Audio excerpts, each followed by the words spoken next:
Romeine 8 vers 35. Wie kan ons van die liefde van Christus skei? Halleluja. God se liefde is in sy enigste gebore seun geopenbaar. Nou die vraag van namiddaguur is, wie gaan jou skei van die liefde van Christus af?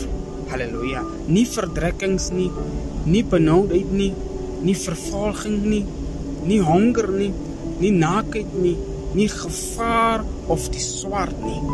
Niks kan jou skei van God se liefde af. Halleluja. Daar is niks nie wat jou kan skei van die liefde van God af.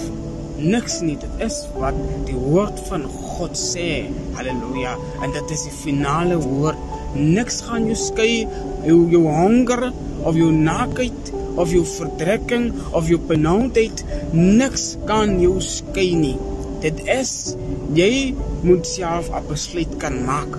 Niks wat in hierdie aarde is, kan jou skei van God se groot liefde af.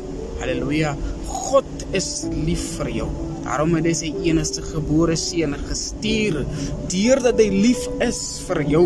Niks kan jou skei nie, halleluja. Kom ons hou op om excuses te maak, halleluja, om dinge in te bring wat nie daar moet wees nie. Die woord van die Here sê, niks kan jou skei nie, halleluja. Sonder as jy sit sonder skoene, as jy sit sonder om te eet, as jy sit sonder om klere aan te trek, as jy sit sonder besedings, as jy sit sonder 'n huis of sonder 'n kar, niks gaan jou skei van God se liefde nie. As jy sit sonder geld ook, halleluja, dit is flou excuses wat gebruik word. Dit is nie van die woord van God af, in die prys die naam van Here.